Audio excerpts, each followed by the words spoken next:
independent in thought and punk rock in life. It's the Chad Benson Show. It happened also suddenly. Anyone who's ever been at a rally recognizes that there is just chaos. There's a lot of energy, that everyone's running back and forth. Eva Longoria was there. We were all lined up next to the stage. Joe Biden was behind me. And very unexpectedly and out of nowhere, I feel Joe Biden put his hands on my shoulders, get up very close to me from behind, lean in, smell my hair, and then plant a slow kiss on the top of my head.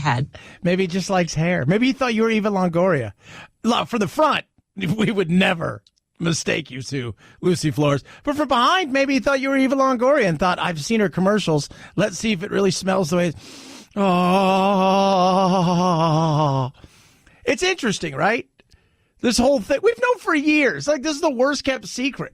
We have known for years. The right has talked about it for years. The left has ignored it for years. Just the weird creeperness.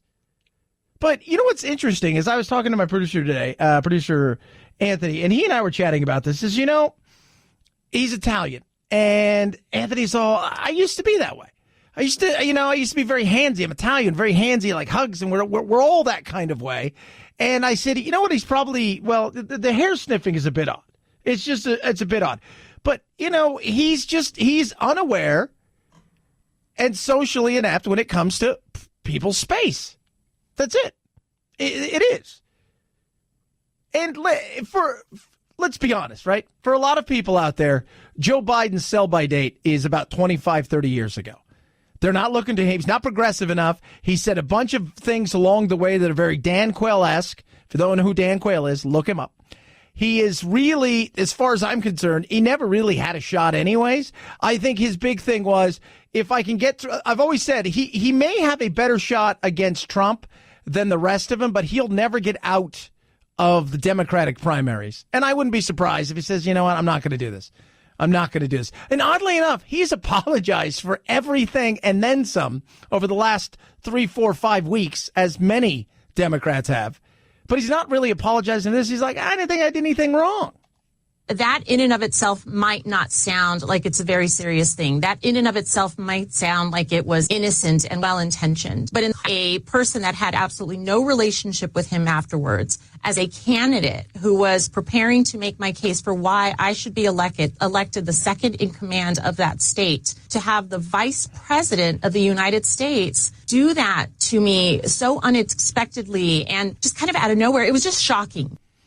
Was it really shocking? Again, Google it. That's all you got to do. There's some, he's done this on numerous occasions with all kinds of women and little kids. It's not a secret. It's never been a secret. In no other context is this behavior okay. And all it takes is for people to Google, you know, I hate to say it, but this is the term that's out there that describes him, creepy Uncle Joe or creepy Biden, and see what comes up in that Google search. It feels like almost endless images of him being inappropriate. That's so true. It's so true. But that's based on today. Let's remember, we love retro rage. Nothing is more exciting than being angry about something that was fine 15 years ago or just saw as, it's an aloof thing and it is what it is, to what it is now. And now everybody is offended by everything all the time.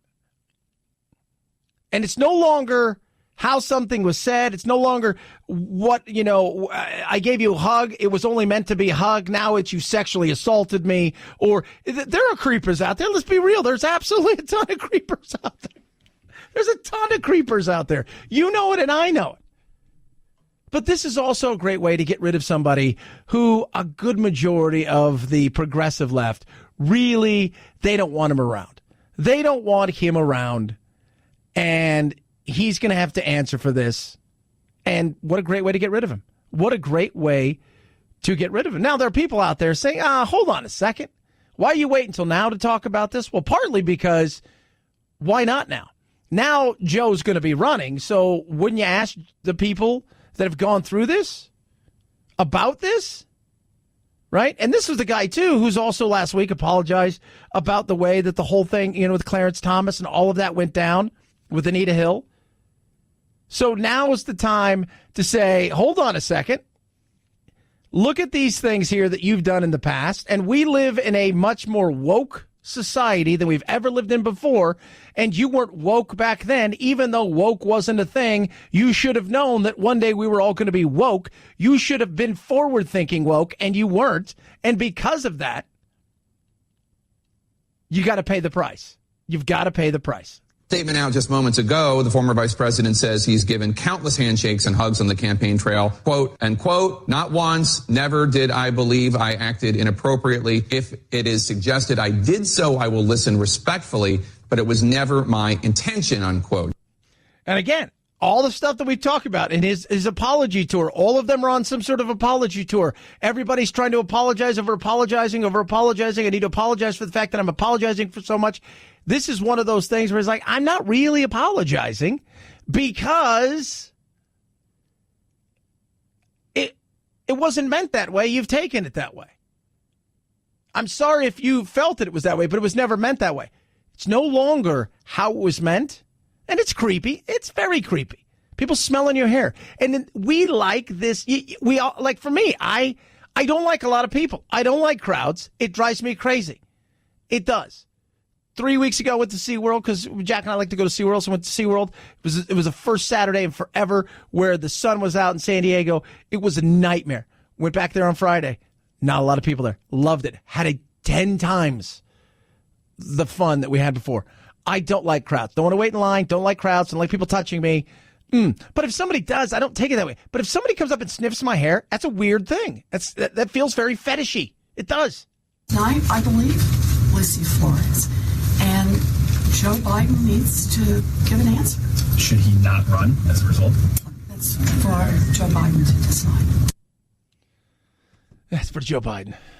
She hopes, right? It's as many people you can eliminate. What would a Native American think of something like this? 323-538-2423 at Chad Benson Show is your Twitter. You could tweet at us. Oh, what will we do with the borders, kids? I'm very upset with Mexico. I think Mexico is doing a lot of talking. They have the strongest immigration laws anywhere in the world. They probably have the strongest. And we have the worst. We have the weakest, the most pathetic, the most laughed at immigration laws anywhere in the world. They're the Democrats' laws. And I got stuck with them. And I hope Congress is going to change them rapidly. Yeah, that's not going to happen. You and I both know. I had somebody tweeting at me earlier, Chad, you just don't understand the immigration debate. You just don't understand I could solve it. I'm sure you could solve it. Absolutely, I understand you could solve anything because you have all these great ideas and how you're going to solve it. You can't solve it because nobody really wants to solve it. And we've got issues here that are massive and that have been going on for decades and continue to do so. This right here, to me, still perplexes me more than any of all of the immigration debate that we have, of all of the craziness that goes on with immigration. There's one thing that perplexes me the most. We have this ridiculous catch and release program where you catch them and then you're supposed to release them. And you release them into our country. Never understood it. Still don't understand it. Still don't. Spoke to Congressman Biggs last week, Arizona. What did he say? Hey, if we build the wall, it still won't matter because all they got to do is get to the top of the wall. And what happens at that point in time? Well, they're on U.S. soil because we're going to have to build it on U.S. soil. So essentially, they're here and we have to give them an opportunity to apply for asylum. They're not even trying. I read today they're not even trying anymore to escape into the country. They're getting, and this, I talked about this 2 years ago. I was out in McAllen, Texas. And they were saying that they understand the rules so well that they now look for border agents to turn themselves in because they understand that they're going to get released. They're not even trying now. It's getting worse. They'll have opportunities to get into the country and just kind of walk in. They're still turning themselves in because they know there's nothing you can do about it. And that is that I don't get it. I don't get it. Still don't get it. Don't understand it. I don't know too many people who do, right? Even people who are proponents of and I'm a proponent of making it easier to come here temporarily and work. I've talked about that over and over again. But this, I don't get this. Do not get this. And the big question is, what is he going to do about the southern border? Because the way it's going right now, right, we got to do something. I don't know if the wall's going to be the end all to be all, especially, if you consider the fact that we're going to have to build on American soil, so you just have to get to the wall now. It's like, like when you're a kid, right? You're playing tag and there was always a free zone. That's kind of what this is. So what do we do? Mexico is going to have to do something, otherwise I'm closing the border. I'll just close the border. With a deficit like we have with Mexico and have had for many years, closing the border will be a profit-making operation. When you close the border, also you will stop a lot of the drugs from coming in, but I will close the border if Mexico doesn't get with it, if Mexico doesn't stop it. Yeah. Is that what he's going to do? I don't know. Is it possible? I think it is. But I will tell you this right now. The whole asylum thing, and it's funny, I was talking to some people who are super pro, like, oh, we got to give these people an opportunity. I'm like, financial reasons for them to come here is not the reason for asylum. Are some of them being run out of their areas because of drugs and violence, domestic violence? That's really, yeah, I would say that. But the hundreds of thousands that are coming here, they're coming here because it's a better life and a better opportunity here. That's insane. We cannot be everybody's reason to come here because there's a better life and a better opportunity, or a good portion of the globe would come here. We got to figure this out. 323-538-2423. At Chad Benson Show is your Twitter. You could tweet at us. Love hearing from you. Hope you had a good weekend. I had a very nice weekend. I got stomach flu last night. Did not go very well. Or the day before yesterday. But it was like 12 hours. Boom. Gone. Feels so much better. My son's got it. Last night, his mom texted me. He's got stomach flu. It's like midnight. By 8 o'clock this morning, feels totally fine. It was just quick moving. I was like, oh. And I'm not a vomit guy. I'm just going to tell you guys that right now. Like the chills, pneumonia, right? Like get shot in the arm. I'm good. I'll walk it off. I'll be fine. I'm not a vomit guy. Like, that's not my thing. Some people, they may be. Others, not so much. May vomit. Nope. I will lay there. Ugh. 323-538-2423. At Chad Benson Show is your Twitter. You can tweet at us. So I got home last night, came inside the house, could not smell. We've been gone 2.5 days, 3 days. Could not smell anything. Right? Thank you, Pretty Litter. Could not smell anything. Could you imagine leaving your cats alone for 3 or 4 days and walking in the house, knowing that, even though you got a couple litter boxes, it's still going to be full? Not a thing. And it's not because they can go to the bathroom. It's because we got pretty litter, and it's incredible. Kitty Litter 2.0. Ship right to my door. Small, lightweight bags. I got 3 tiny bags. They've lasted me such a long time. Such a massive long time. It is totally mind-boggling that these little bags, they're like the size of like cat treat bags. It's incredible. You're going to love it. Next level odor protection, super absorbent crystals. They actually trap and conceal odor and moisture. No smell, no mess. Forget that dirty clay or compost that's completely gross to clean up. None of that. And here's the best part. Pretty Litter even monitors your cat's health. It does. It's incredible. What it does is it changes colors to detect underlying illnesses before urgent medical care is needed, saving you money, stress, and potentially your cat's life. Do what I did. Make the switch to Pretty Litter today by visiting prettylitter.com. Use promo code Chad, saves you 20% on your first order. You can be shocked by how small these bags are. Last you a month. Prettylitter.com, promo code Chad, 20% off. Prettylitter.com, promo code Chad. At Chad Benson Show is your Twitter. Chad Benson Show.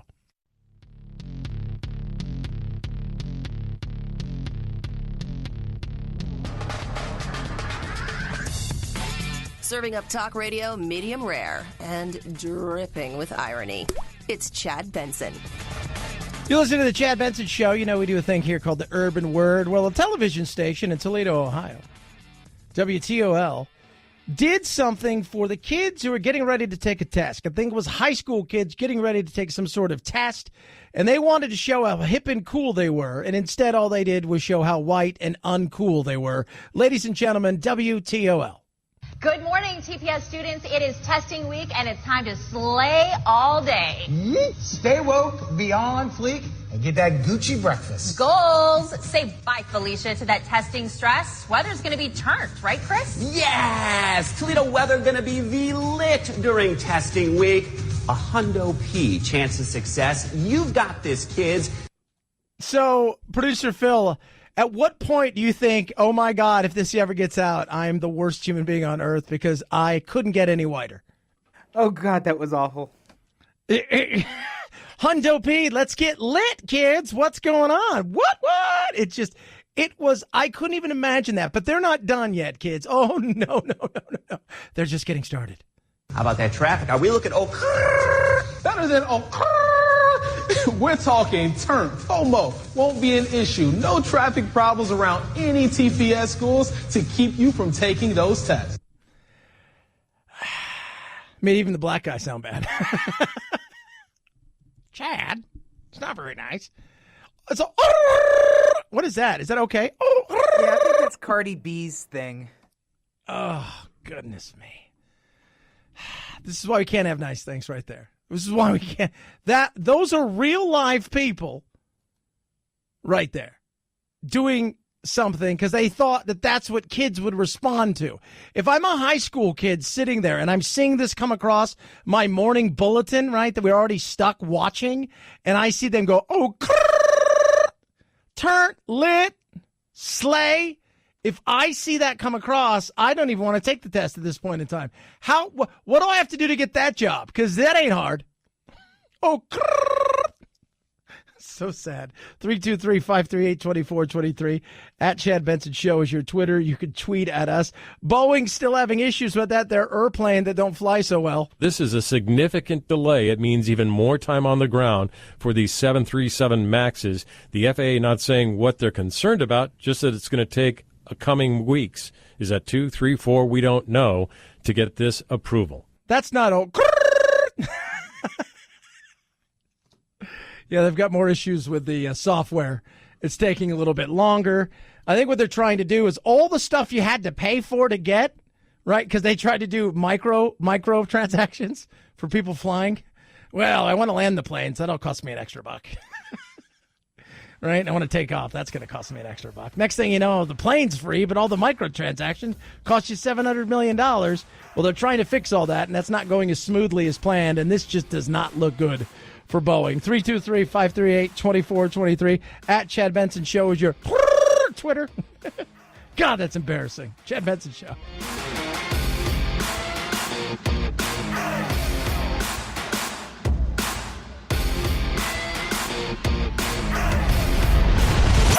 The Chad Benson Show.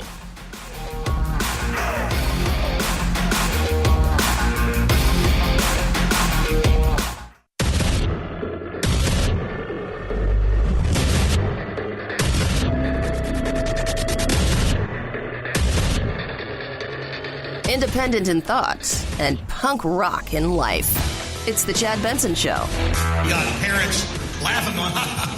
And then they walk over to the camera and go, and not just one, but a bunch of parents doing this. Then we see footage of one of the reported fathers of the victims, Robbie Parker, doing classic acting training where he's laughing and joking, and they say, hey, we're live. And he goes, oh. And maybe that's real. I'm sure it is.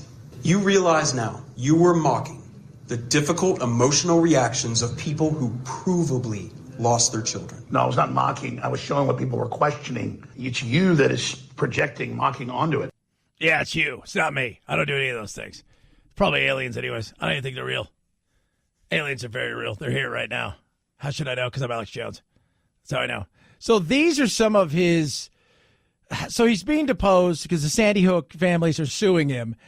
And he is, what would you say? It's 4chan. Is there another one? Is there 8chan or something like that now? There's all kinds of Chans. There's Jackie Chan. Man, when Jackie Chan is your guy, you know you're in a lot of trouble. But 4chan is like, that's the big conspiracy theory thing. And he's got some serious issues, though, Alex, here in dealing with stuff. In saying that, you know, I've defended his right to say stupid stuff.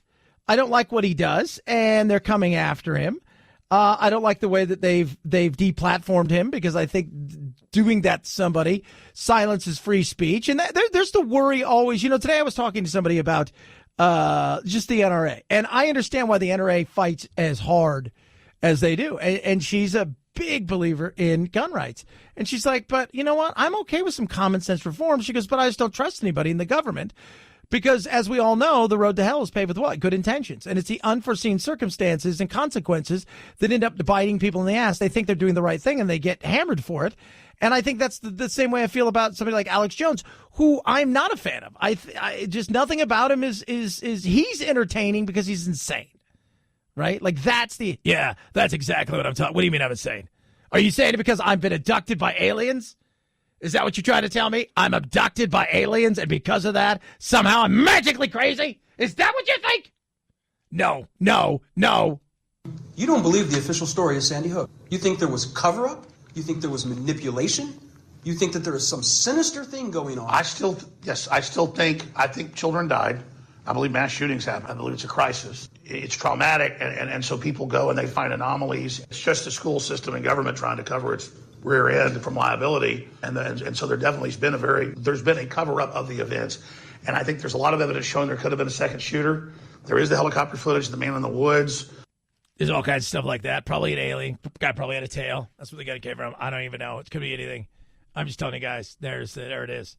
The second guy. This is a conspiracy. So that's where he's going with this. Is I said these things because I think everything is a conspiracy, right? Like the bee that lands on my car is probably a small drone taking pictures to find out about me. Everything's a conspiracy, right? Everything.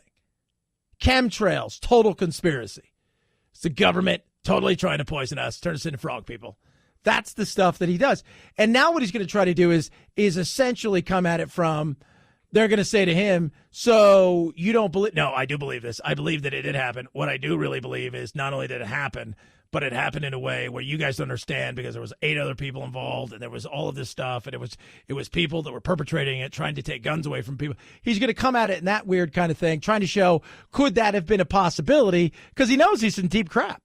He knows they're coming for him hard.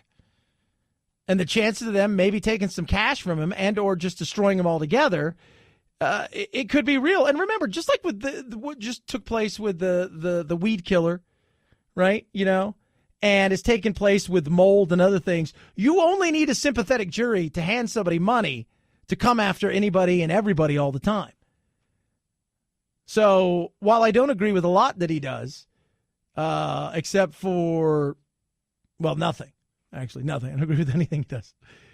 I do look at him and say that the way I think at times they've gone after him is wrong. And the Sandy Hook thing, that's on him altogether. It is. It is. I've defended his right to say his dumb stuff, but he may pay the price for it. And if they get a sympathetic jury, there's a chance that this could really, really end everything that is InfoWars and whatnot. Instead of the marketplace doing it, he could have got himself done and dusted by a jury. 323-538-2423 at Chad Benson. Share is your Twitter. You could tweet at us. Love to hear from each and every one of you. So this I find to be very interesting. I don't know how real this is, because when you ask people questions, especially about drugs and alcohol in the workplace, you wonder, okay, how real is this?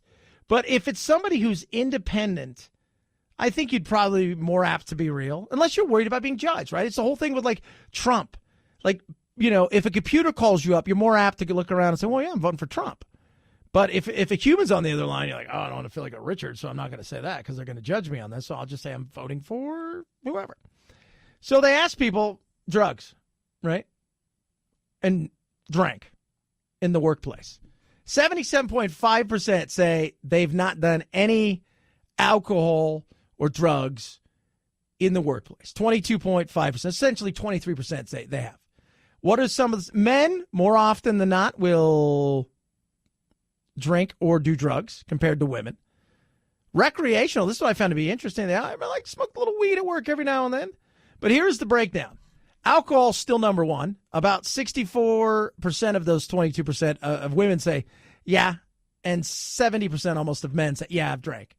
Recreational marijuana, about a quarter of men, about 20% of women. Then it gets down to weird stuff, like, get ready for this. Cocaine, 3% of women, 6.5% of men. Heroin. Well, men, apparently 15% of men who've said they've drank or have done drugs at work. Heroin has been that thing they've done. Only 3% of women. And then meth, which is always a solid move, right? That one right there is interesting. 5% for men, 3% for women. And again, men tend to do it a little bit more than women. And the one thing that's a riser in this is the fact that more and more people are doing recreational pot. So not to be, as it becomes legalized across the country, and I don't really see why it shouldn't be legalized across the country, I'll see a reason why we shouldn't say it is what it is, right? Get over it. Now, when it's your work, that's a different story. But if you test somebody, like you smoke weed today, you test them tomorrow, it doesn't mean they're on weed then, but it's still going to be inside there, especially if you do a hair sample and stuff. That's not a good thing. And I've worked a couple places where some people have coked themselves out, and I worked a place where I hired. If you ever worked in a telephone room, and my buddy set up telephone rooms across the country, and back in the day of when that was like, we didn't have the internet, we didn't have these things, that's how people would invest and whatnot. Man, we had a couple guys who were methed out, but they were great on the phone. If they were methed out, they were nuts. They were so crazy. They would leave, come back, do like 300 phone calls, leave for like 20 minutes later, eat like 2 sandwiches, and do another 400 phone calls. It was crazy. Never much drinkers, though, except when I worked in financials. They would drink at party, but never at work, always after work. But coke was prevalent everywhere. But, man, meth, that was 323-538-2423. At Chad Benson Show is your Twitter. You can tweet at us. People love to complain. That is one of the number one things I think is becoming our pastime here. And social media is making it easier and easier to do so. Case in point, Becky Ditchfield, weather person. She's getting shamed for being pregnant on air. One viewer even going as far as to telling her she's blocking too much of the weather map. I mean, come on. Another person telling her she looks like a freak, her belly sticking out 2 miles. Today told a story about Becky Ditchfield, a meteorologist at NBC's Denver affiliate, and how she fired back at critics who complained about her being pregnant on air. Your response has been overwhelmingly positive and supportive, and I wanted to say thank you. Yeah, most people are pretty good, but it still doesn't matter. If you have 20,000 people who send you positive messages, right, but you still have 5,000 people that send you messages showing how douchebags they are, it's so real. Every day, there's not a day that I don't get hammered from somebody about something, how they could do my job better, how I'm a horrible father. I took Jack this weekend to SeaWorld. Got just hammered for that. How dare you do that? You're a scumbag. You're a horrible person. Blah, blah, blah, blah, blah. But people love to bitch. They just do. And I've always tried to tell people, just go look at their Facebook page or their Twitter page or something. First of all, they usually have 4 followers. Nobody wants to be their friends. And the people that are the friends also are groupthink anger. Right? And they wake up and they're angry. If the sky is blue, they're pissed because they wanted clouds. If there's clouds, they wanted it blue. Right? There's nothing in their life that will. They're always perpetually angry. And now because of social media, it's easy to be perpetually angry all the time, 24/7, and have a voice for that because you're not afraid of getting punched in the face. Becky, who admitted to locking herself in a bathroom to cry at one point, said that on top of the emotional strain from people's comments, she's also dealing with a high-risk pregnancy. I have a rare uterine malformation, so I'm actually really high risk of going into labor very early. And there's all of the hormones that go into pregnancy. And so the last thing you want to worry about is what you're wearing on TV and what people are thinking about how you look. Yeah, but the whole, it's just like people who shame people for breastfeeding. Why are you doing that? It's one of the most natural things in the history of mankind. Well, it still should be done somewhere else. Just shut up. Just shut up. Why are people so, like, if I look at somebody, first of all, why take the time out of your day to criticize somebody that's just too much energy into something? I'm so mad. No, I can't do that.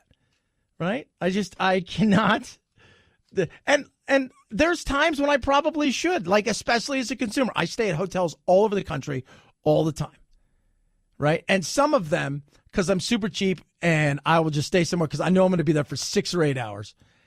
And it's sometimes it's like, you know what? It's a small little town. I don't know what anything's like. I'll just stay there. And you stay there and you probably should be like, I should probably warn people. Maybe you shouldn't stay here. In fact, I read a review. Phil, I read this review last week from this hotel I stayed at in Yuma. Some of the reviews on there were so amazing, including, we were here 2 hours before they got the dead body out of the pool. And I probably should think, you probably shouldn't stay here. But I just can't. I don't have the energy for that. But it doesn't matter what it is. It could be the most just boring thing in the world. We'll have to just criticize it. Because that's all we like to do is just bitch, whine, and moan all day. 323-538-2423 at Chad Benson Show is your Twitter. You can tweet at us. Love hearing from each and every one of you, even if you do criticize. We're all friends here. The old Chad Benson Show. A decade ago, AMAC was founded as an alternative left-leaning Goliath that is ERP. Like ARP, AMAC membership costs less than $20 a year, but don't worry about the cost because I got you. And those benefits make up for their annual fee 10 times over. When you choose AMAC, your sporting organization stands for your values like protecting our borders, common sense, immigration reform, replace Obamacare with something better, and they're more than just a political advocacy organization, way more.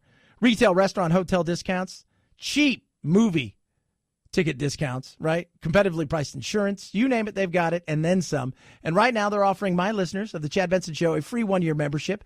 Go to amac.us/Chad. Receive your first year free. That's amac.us/Chad. No cost, no tricks, no credit card required, just a free 1-year membership. Benefits of this are incredible, and they're worth it for the time it takes to sign up, which is virtually nothing. amac.us/Chad or call 888-355-1668, 888-355-1668 or amac.us/Chad. It's the Chad Benson Show.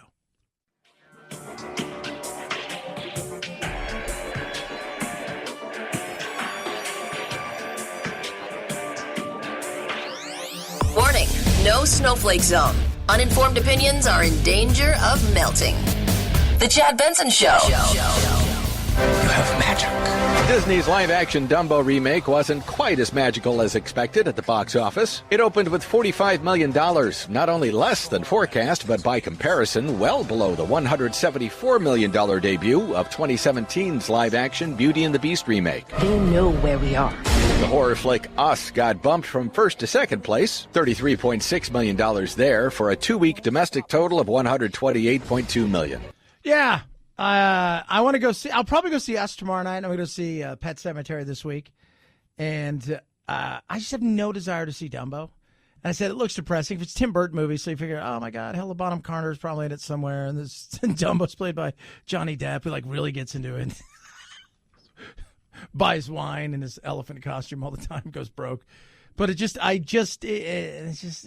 somebody who saw it said, it's not really as depressing as you think. But it feels depressing. It does. It just feels like the stuff he does, because he has that way that he films Tim Burton, and it always looks the exact same. It's really neat, right? In the right script and situation, it pays itself off, but a lot of times it's 323-538-2423 at Chad Benson Show is your Twitter. You can tweet at us. So Rock and Roll Hall of Fame had their inductions for the weekend. So they're inducting everybody. But you got to go through the usual. You walk up and people ask you questions and people are excited. Oh, my God, here comes these famous rock and roll folk. And The Cure, which is synonymous with depression and sadness. Even though, quite frankly, Robert Plant, while a very morose person, is not really a depressed person. But they showed up and doing their thing because they were going to be inducted into the Rock and Roll Hall of Fame. And the lady was, very excited. Them, not so much. Hi, guys. Hey, how are you? I'm Carrie. It's so nice to meet you. Hi. Congratulations, The Cure Rock and Roll Hall of Fame inductees 2019. Are you as excited as I am? By the sounds of it, no. Oh, no. What are we going to do? I'm sure we'll get there eventually. It's a bit early, isn't it? Yeah, I guess it is. Maybe we just need a few drinks. God forbid. Yeah, and then so they were inducted. Trent Reznor inducted him. I don't know if you heard this, Phil, but he really must love the band because he knows all their names. Tonight, it is my absolute pleasure to invite to the stage Robert Smith and his band of Merry Men. Robert Smith and the other guys. And the other guys. Here you go, other guys. Yeah. Speaking of bands, apparently heart valve replacement. Suddenly the Stones canceled their tour abruptly, and heart valve replacement for the 75-year-old Mick Jagger. He is said to be able to make a full recovery once he has this. They said it's 95% is the success rate with this, and they said he is in extraordinary health and physical shape for somebody of his age, and that they believe that he will be on stage by summer. So, think about that. It's pretty awesome. 323-538-2423 at Chad Benson Show is your Twitter. I just love the fact that Keith Richards tweeted out about, we're here for you. We hope you get well. And I'm thinking, he's just never going to die. The last one standing. Old Keith there, right? Of all the people that have a heart valve replacement, it's not Keith. It's Mick. Think about all the stuff they've done, and they're all still alive, and they're all still together. That is crazy, especially in the world of music. 323-538-2423 at Chad Benson Show is your Twitter.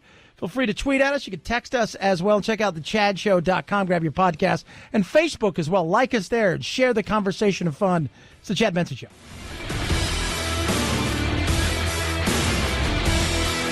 This is the Chad Benson Show.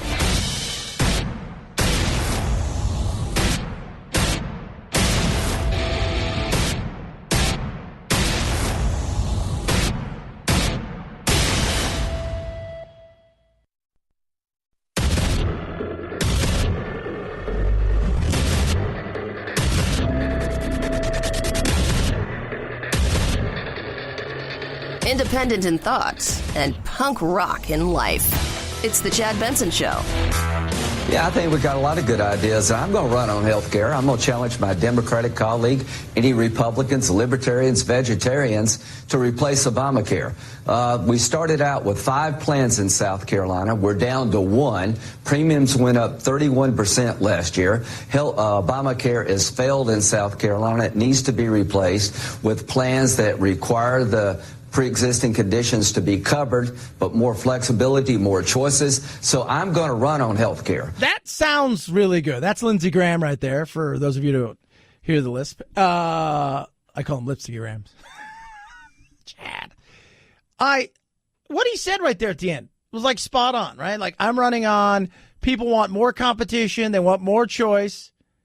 You would think it should be easy, right? Like, we should be able to have choices. Right, we should be able to compete, go across the state border. Hey, you know what? This place over here, New Hampshire, is going to sell me something that I need. Right? You're not selling me what I need. I want to be able to go there and get it. Right? California can, well, just joke, but they're selling me something I need. You don't got what I want. Right? And I only need this much. They're the only ones with the plan who give me exactly what I'm looking for. Here's much like with the immigration issue, the Democrats, like the Republicans, when it comes to fixing things, like to bitch, right? They love to bitch about it. They're protected at all costs, Obamacare, and at all costs is what it costs all of us to pay for the damn thing. It's ridiculous. We got to figure something out sooner rather than later, because I have a feeling this thing's about ready to implode. The Supreme Court, I believe, will strike Obamacare down. The only reason Roberts voted to uphold Obamacare is because the individual mandate was considered to be a tax, and the government can tax almost anything. Now the individual mandate has been struck out of the law. I think it falls. Yeah. It very well may fall. It very well may fall. Then what? That's what I want to know. Then what? What's going to happen? And the Democrats are probably smiling, saying, we've got this, but hold on a second. There's a giant mess that is going on right now with healthcare, and a lot of that you created. And your entire thought process is protect Obamacare at all costs, rather than standing back and go, you know what? We tried something. It didn't work the way we thought it was. Said we were going to save $2,500 per family of 4 per year. There wasn't that savings. Says it was going to, if you like your doctor, you can keep your doctor. That didn't happen as much as anything that I said. Obama said this was going to happen. That didn't happen. What exactly worked and what didn't work? How do we make it better? Instead of protecting legacy, protect the people, of which you put a lot of people in trouble. And you can go out there and scare people. Bernie Sanders loves to scare people. Remember what he said, Lindsey Graham there, Lispy Graham I call him, but Lindsey Graham, he said, we're going to make sure pre-existing conditions are there. Bernie. Trump has an idea on health care. His idea is to throw 32 million Americans off of the health insurance they have, doing away with insurance for kids who are 26 years of age or younger who are on their parents' plans. First and foremost, can we all agree you need to get your own health insurance when you become adult? You're adult enough, you should. Now, if you're going to school extra, fine, we could deal with that. But at 24, 25, 26, it's time that you cut the umbilical cord. Doing away with the protections that the ACA has for pre-existing conditions. That means if you have cancer, you have heart disease, you have diabetes. If Trump gets his way, the cost of health insurance for you will be so high that many people literally will not be able to afford it. Thousands of people will literally die. That's Trump's health insurance plan. That's not a good slogan. Thousands of people will literally die. It's going to happen. They're going to die. No. Right? No. It's not going to happen. But is it going to be perfect for everyone? That it's not. What is the perfect solution? There is no perfect solution. There is no perfect solution. Is there a better way of doing something that isn't working than what we have now? Yes, Obamacare's not working. Throwing 38 million or whatever he said is completely disingenuous. These are people who didn't have insurance before, and you essentially are giving them Medicare and you call it something else, but that's what it really is. And you're saying, well, now they've got insurance. That's ridiculous. And the government paying for it and then saying you got insurance and health care are two different things. You got coverage doesn't mean you have great health care. There's a frustration for a lot of people out there. I know myself paying ridiculous amounts for health insurance. Absolutely ridiculous amounts for health insurance. Most of you listening, some will say it worked for me, or you'll have some smart aleck remark, well, I got such and such kind of insurance through my employer, so I don't care, but I could see how everybody else could use it. Yeah, well, you know what? As your taxes continue to go up, because you're going to have to pay for more and more things, then I bet you'd be really frustrated. Now, Beto's out there also talking about healthcare. He's got an idea that I've kicked around before. We've talked about it on the show on numerous occasions for years, by the way, that is coming to light, that is trying to work its way through several committees. That is very interesting. We can give every American, every business in this country the choice to enroll in Medicare without eliminating plans that many Americans like for their families because those plans work for their families. Everyone able to see a doctor, everyone able to afford their prescription, everyone able to take their child to a therapist. No one left behind, no one priced out. We must get to universal, guaranteed, high-quality health care as soon as surely as we possibly can. But we're not giving anything away because nobody's giving their talents, nobody's giving their services, nobody's giving their stuff away. Somebody's going to want to get paid. Do we offer a public-private option? You've got your employer. Your employer's going to allow you to keep their coverage. Maybe you're an independent contractor and you want to go out and buy your own, and you have a choice of paying into Medicare early and taking some of that. But you're also going to be stuck. This is what I try to tell people. With that comes limitations. And that limitations is chances are the medical facilities will be overworked, understaffed. You're not going to get the same thing that somebody in private health insurance will get. While they pay more for that service, they're also going to get more access to doctors and to specialists than other people. There's not a perfect plan for everybody. People will bitch. People will say, I'm left behind. People will whine, bitch, and moan, as you all know. But what we have going on right now isn't working, and it's not all it's cracked up to be. And you know it, I know it, we all know it. So we better figure something out sooner rather than later. 323-538-2423 at Chad Benson Show is your Twitter. You can tweet at us. Trump not happy with Mexico. I'm very upset with Mexico. I think Mexico is doing a lot of talking. They have the strongest immigration laws anywhere in the world. They probably have the strongest. And we have the worst. We have the weakest, the most pathetic, the most laughed at immigration laws anywhere in the world. They're the Democrats' laws. And I got stuck with them. And I hope Congress is going to change them rapidly. Yeah. We'll see if they change them rapidly. I don't know if they will. But it is interesting to listen to him talk about that, because talking about closing down the border and, it's frustrating, right? Because here's something that, once again, through lack of want, lack of desire, lack of wanting to work with each other, nothing gets done, and we've got a problem there on the border that is growing exponentially here in Arizona, California, in particular right now in El Paso and several other border cities in Texas. It is a disaster, becoming a humanitarian crisis of epic proportions. And what are we doing about it? We're arguing over it. We're fighting about it, but we're not looking to actively figure out a way to solve it. And that's not going to be good for anybody. And I still marvel at this, which is the dumbest of dumb things that we do. We have this ridiculous catch and release program where you catch them and then you're supposed to release them. And you release them into our country. Yeah, release them into the country. Here you go. You're free. We caught you. They're not even trying now. They're not even trying to evade. That's what the Border Patrol agents said. They're not even trying to evade at all. They're showing up. They're saying asylum. They get taken into custody knowing full well that they're going to be released almost immediately because of how backed up it is.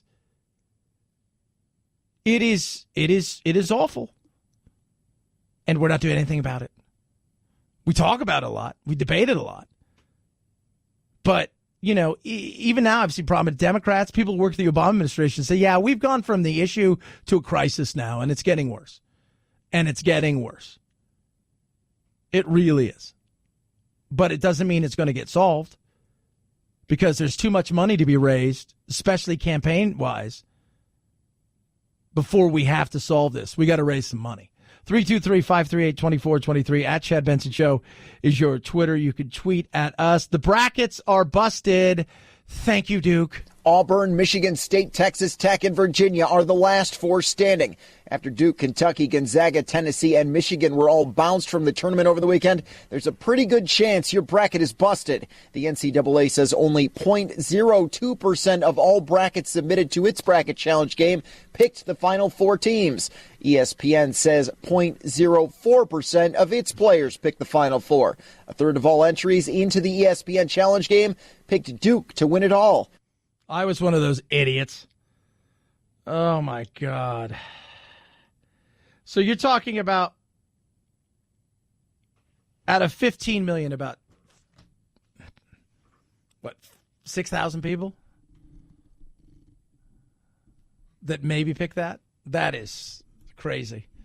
Crazy. And I thought Duke just really let me down. And they let me down on a team that I pick every year who always lets me down, which is Michigan State. I pick them every year, Tom Izzo, and I've got nobody. For the first time, and I can't even remember, I have nobody in the Final Four. I have nobody in the Final Four. Ah, man, that pisses me off. And I've stopped watching now. I stopped watching. I was like, no reason. Duke's not winning it, so I got no reason to watch. I thought if Duke wins it, at least I'll feel like I picked the winner. I may not have won the thing, but I picked the winner. 323-538-2423 at Chad Benson Show is your Twitter. You can tweet at us. But I will sleep well tonight thanks to my Giza sheets from MyPillow. Incredible. Smooth. Slide right into them. Feels like $1 million. You ever slept on $1 million? We're going to find out what that's like with these Giza sheets. This cotton is grown in a very small area near the Mediterranean Sea. It is cotton that is so super smooth and breathable. You have no idea how amazing it is. It's incredible. Deep pockets, super durable. When you slide into really good sheets, you're like, wow, that is awesome. That's what Giza sheets are about. 100% machine washable and dryable cotton made right here in the US of A, and you will feel the quality. Absolutely. They feel like super high-end without paying super high-end prices. That's what's amazing with these sheets. Get your Giza cotton sheets. That's Giza cotton sheets today from MyPillow. Call 800-984-4975 or go to MyPillow.com. Use promo code Benson. It's MyPillow.com, MyPillow.com, promo code Benson, or 800-983-4975. Remember to use promo code Benson. At Chad Benson Show is your Twitter, ChadBenson. Little tackle football, yay or nay when it comes to age. Chad Benson Show.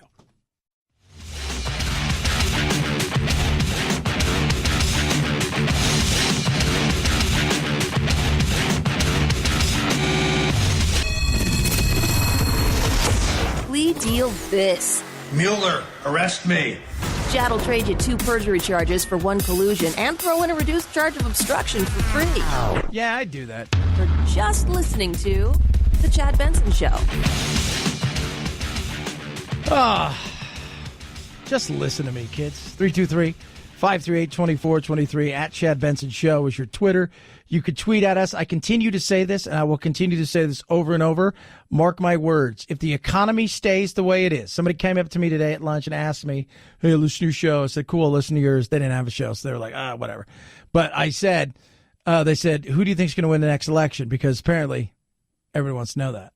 I'm like, well, if the economy stays the way it is, I said, Trump will win the next election. That's an if the economy stays the way it is. If the economy takes a dump, all bets are off, and anybody could emerge from the left and really have a shot at taking Trump out. And even if there was none of this investigation with Mueller, even there was none of these things that hung over his head early on in his presidency and has continued to do so with obstruction and Russia, the economy will always be the thing that will be the real factor in electability over and over again. And that continues to stay the way it's always been. Case in point, retail sales. Retail sales fell 0.2% in February, which is not what economists were expecting. Americans didn't spend as much money on things like food, clothing, furniture, electronics, and appliances. It's a possible sign the stimulus effect from the Trump tax cuts is over and that the same law led to smaller average tax refunds. When you mix in concerns about slowing global growth and the trade war with China, you get the factors leading to the Fed's decision to stop hiking interest rates for now. On the plus side, other reports say manufacturing picked up in March. Retail sales, a lot of times, could be one of the leading indicators. The thing I always look at is how do people feel about the economy? And so far, people feel still that the economy is moving along.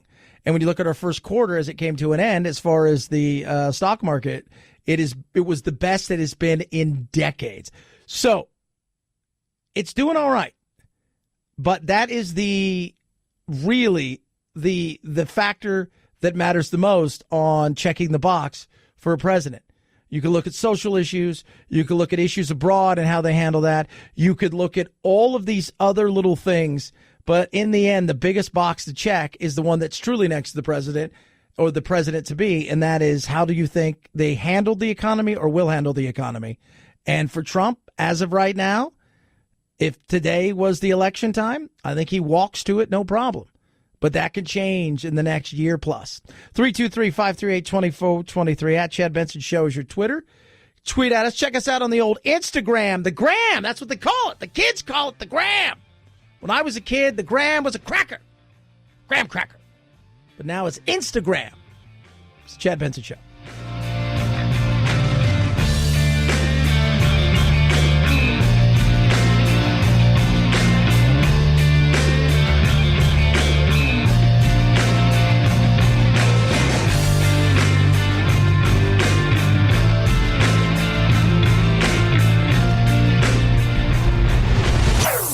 Chad Benson Show.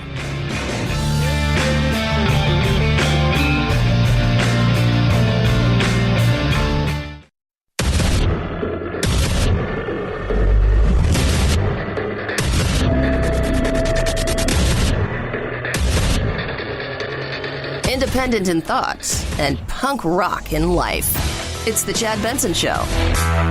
for the last 2 years, actually over 2 years. It's also a sad reminder of the lack of accountability that started to seep into the media and into Democrats that have gone out for the last 2 years, actually over 2 years, and accused the president, the United States president, of being an agent of a foreign government. Take a second and let that sink in. Take a minute and realize how outrageous and how serious and how malicious an accusation like that is. They literally accused the president of the United States of being an agent for a foreign government. That's equivalent to treason. That is punishable by death in this country.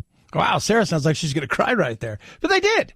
They did. And now they're waiting in hopes and prayers that there's something in here that will be damning and that they just overlooked. Right? Hopes and prayers.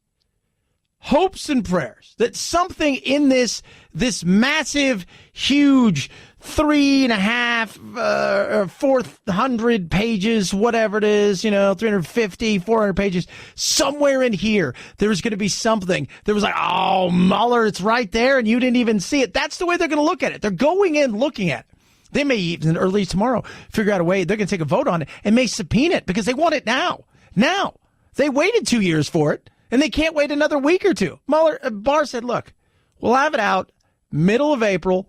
I got Mueller with me. We're going through. Some of the stuff needs to be redacted for safety and security reasons. Other stuff in here needs to be redacted to protect the innocent people who were investigated, but nothing came out of it, and it could be embarrassed. You'll get it when you get it. My colleagues may think it's okay that the Russians offered dirt on the Democratic candidate for president as part of what was described as the Russian government's effort to help the Trump campaign. But I don't think it's okay. I think it's immoral. I think it's unethical. I think it's unpatriotic. And yes, I think it's corrupt and evidence of collusion. But I do not think that conduct, criminal or not, is okay. Adam Schiff, he's just coming. He's just coming. He's never going to give it up. Wants him gone, singularly in his mind. This is it. I want you gone. This is what I'm going to do. I'm going to do everything in my power, and I am going to take you out. That's all that is on my mind. I have made it my goal in life to destroy you and your presidency. I have made it so the singular thing I wake up with and go to sleep with at night is me destroying you. I dream of it. I pray for it. I hope for it. I'm going to find it, even if it means costing me everything. And that's the way he's approaching it. And if there's nothing in here, he'll look somewhere else. And if there's nothing there, he'll look somewhere else. And if there's nothing there, he'll look somewhere. It doesn't matter. Even Nancy's like, we got to move on to other things. We got stuff going. Adam Schiff does not care. Dip Schiff, not care. Schiff for brains, doesn't care. He's doing this. This is all he cares about. Does America truly believe, or does Adam Schiff truly believe he knows something more than Mueller? That 40 FBI agents, 19 attorneys, 2,800 subpoenas, 500 witnesses, looking into 13 different countries and saying no collusion at all? Yeah, and remember, he said he was going to take this, whatever Mueller did, perfect record in his career as far as just being an upstanding, fair individual. He was going to take this and whatever was in there was going to be it. But what was in there? Not the thing he wanted. So you got to change the narrative. It's got to be obstruction. It's got to be something. There's got to be. It just can't be. It's got to be there. But it isn't. Oh, we're going to find it. Well, go ahead, find it. But when you don't find it, people are going to get bored with you. People are going to get bored with you. And they're getting bored with you now. New CBS poll. CBS, by the way. CBS poll. 54% of Americans believe that this is politically motivated. 37% say it was justified. So 54% say politically motivated. That's interesting. Right? That doesn't feel like you've got all the people on your side. And right now, I think the Republicans are handing you an opportunity to change the narrative in what we're talking about in the public when it comes to this stuff. And that is healthcare. Yeah, I think we've got a lot of good ideas. I'm going to run on health care. I'm going to challenge my Democratic colleague, any Republicans, libertarians, vegetarians, to replace Obamacare. We started out with 5 plans in South Carolina. We're down to 1. Premiums went up 31% last year. Obamacare has failed in South Carolina. It needs to be replaced with plans that require the pre-existing conditions to be covered, but more flexibility, more choices. So I'm going to run on health care. It does seem simple, right? We open up the opportunity to shop around. The more that we can shop, the better we're going to have the opportunity to get health care that's going to suit us, that's going to be affordable. When you have more competition, odds are you're going to have more affordability. You're going to find that the right plan that fits your needs. And yes, we should be able to have a situation where we cover people. And I don't know what that is. I don't know if the government steps in and says, look, these people over here are going to cover you for everything. Over here, you're going to have to pay an extra something out of your taxes, whether it's, something very small to cover your pre-existing, whatever that is. I don't know what it is, but they should be able to come up with it. But if I'm the Republicans, I don't know if I really want to run on this because you have not done really anything when it comes to health care other than bluff the repeal and replace. And for those Democrats out there, don't tell me it works. It's not working. Well, Chad, it's not popular. It's unpopular until you say you're going to take it away, then it's popular. Right? Because people are afraid of the not knowing what's behind it and what the Republicans may come out with. But there better be something soon because guess what? This Obamacare, it's heading to the Supreme Court, and the Supreme Court happens to be leaning in a certain way. The Supreme Court, I believe, will strike Obamacare down. The only reason Roberts voted to uphold Obamacare is because the individual mandate was considered to be a tax, and the government can tax almost anything. Now the individual mandate has been struck out of the law. I think it falls. Yeah, I think it might fall, too. Now what? Now what are they going to do? But this is going to land on you, Republicans. You wanted this. You wanted this right here. You're going to get it. It's going to land right at your feet. You talked a big game for years. You haven't been able to do anything about it. Now is your chance because you screw this up 2020. Bye-bye. Bye-bye. Reverend Jesse Jackson will lead a demonstration in support of Cook County State's Attorney Kim Foxx following her decision to drop charges against Jussie Smollett. Meanwhile, the Fraternal Order of Police plans to hold its own rally protesting the decision. Chicago Police Superintendent Eddie Johnson says his relationship with the state's attorney has not been frayed. Listen, I've never said anything derogatory towards Kim Foxx. Kim Foxx and I have a great relationship. We know we are a partner in the crime fight in the city of Chicago. Johnson says seeking $130,000 restitution from Smollett for the investigation is a legitimate ask. Yeah, I think it is too. I absolutely think it is. So you're going to have dueling protests and rallies today about the whole thing with Smollett. Jesse Jackson speaking about it. We will not speak out. Silence is betrayal. Yeah. She's done a good job, and she'll do a better job in the future. Yeah, and Fox, I think, potentially could pay the price.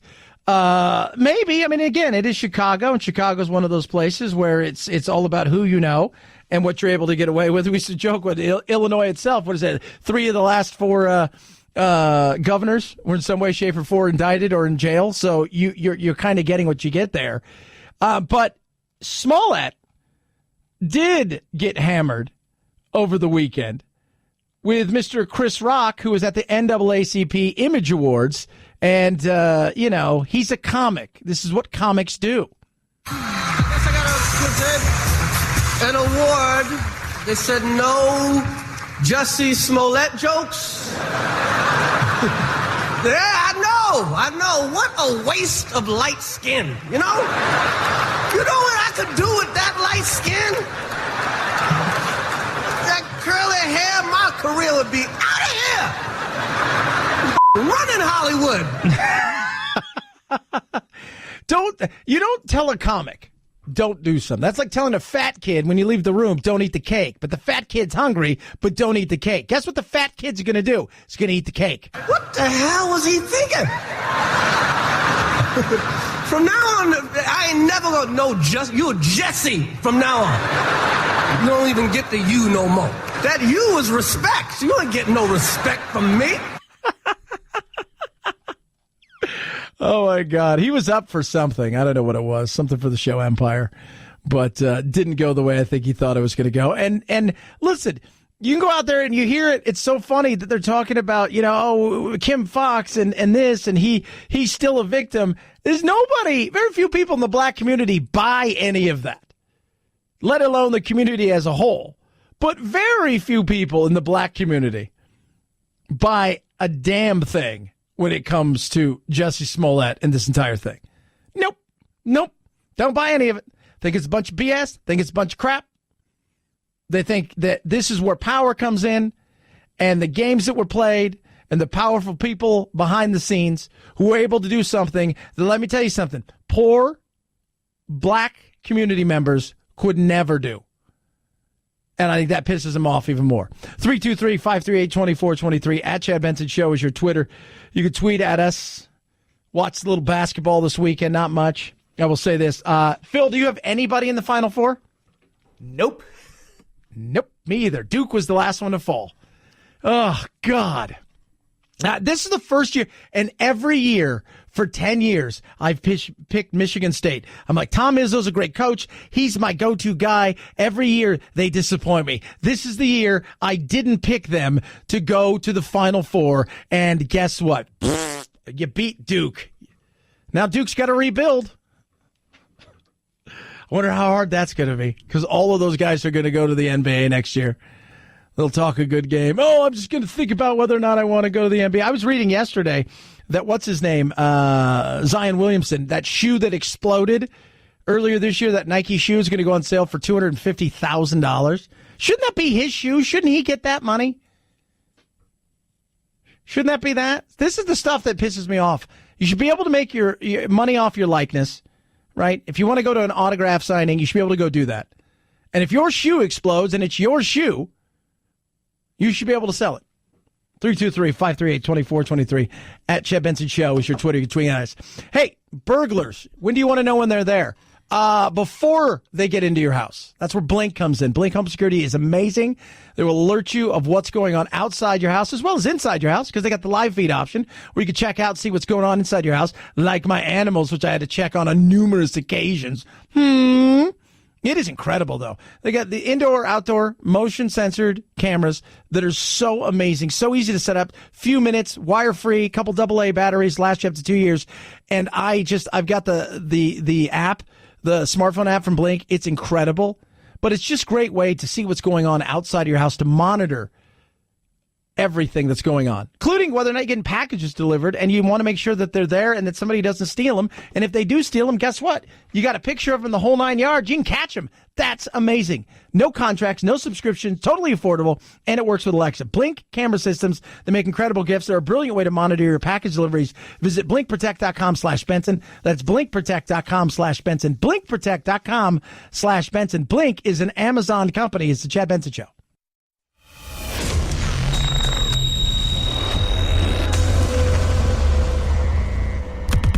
States? No. Deep doo-doo? Yeah. The Chad Benson Show. It's being described as an invaluable find in North Dakota. Fossilized fish with something called tektites embedded in their gills. Tektites are tiny glass beads that rain down across the globe after the asteroid strike that led to the death of the dinosaurs and pretty much everything else on the planet. The strike caused tsunamis in inland oceans where the Great Plains are now. The paper will be checked and rechecked, but if this prehistoric graveyard turns out to be what it appears to be, could be a significant clue about the event that changed the planet forever. Whoa! Think about that. Frozen in time. A dinosaur graveyard. That is so awesome. You know, it'd be awesome if they combined Pet Cemetery with, like, Jurassic Park. Even though I know in Pet Cemetery some things are just better left dead, it would be funny to see if you buried something that was really pissed off, if the opposite would happen. So it comes back even happier. Wouldn't that be cool? Say, what? I know, right? Here you want to see some say what? This is Biden has got a lot of issues that he's having to deal with, and they're asking everybody and then some if he should run or not because of the hashtag #MeToo thing and the fact that for years he's been kind of a creeper, more and more speaking out about it. If Vice President Biden decides to run for president, this is something he's going to have to address directly with the American people. That's Kirsten Gillibrand, who's also running. You know, you've got to, and it's weird because he's not really apologized for this. Well, he's apologized for everything. Not only her, but also presidential hopeful Elizabeth Warren speaking. Tonight, I believe, Lizzie Flores, and Joe Biden needs to give an answer. Should he not run as a result? That's for Joe Biden to decide. This is going to dog him. This may put him out. He may look at this and say, you know, I don't want any part of this. You know, what part of this is good? What part of this is good at all for me? Probably slim to none is what I'd have chance-wise now if this is where they're going to going. And that isn't slim to none as in I could beat Trump, because you never know with the way the economy could eventually be going. I may have a shot. It's slim to none in getting out of the own bracket I'm in here, facing off against this new left. I may have no chance whatsoever of getting out of this. So he may decide, and if you get donors, there are a lot of the ones out there that listen to the donors, because you have a lot of people who are huge donors, and not even so much as the money that they give, because they give massive amounts, but also the amount of money that they raise. They may have somebody come and say, you're not going to have a chance. You're not going to have a chance. There's just not going to be. They want new blood. So, Uncle Joe, it's a no-go for you. This is a really important undertaking for them. They're trying to build a lot of trust in the communities, and they're trying to stay also out of politics. But clearly, you would lose a lot of trust if you walked into immigrant communities and asked to count people in a house who might not all be legal and ask whether or not they are citizens. So the immigration for the census 2020, the whole legal or not legal. And it's funny because, wait a minute here. So you're going to lose trust in people asking the question whether you're legal or not. And somehow that's a bad thing, and you're going to lose trust over that. But you want us to trust you, even though you've broken the trust in the law to come here, and we're not allowed to ask you those things because there's a trust issue. You want us to trust you, but you don't trust us. Does anybody else find this to just be ridiculous? Just curious if anybody finds it to be ridiculous. 323-538-2423. At Chad Benson Show is your Twitter. You can tweet at us. Just tweeted out something. I noticed that AOC and Trump have a lot more in common in a lot of ways. In particular, the way they tack and go after people who are their detractors. And a lot of that on social media. There's a lot of them that's alike. And a lot that's not. But a lot of who there are personality-wise. Take out the politics and stuff. There's a lot of similarities there. 323-538-2423. At Chad Benson Show, Twitter. It's the Chad Benson Show.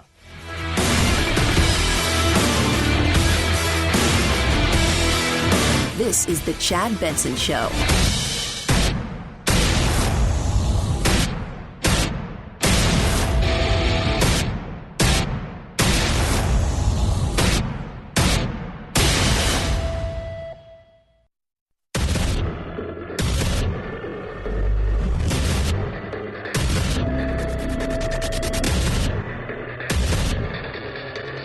Independent in thoughts and punk rock in life. It's the Chad Benson Show.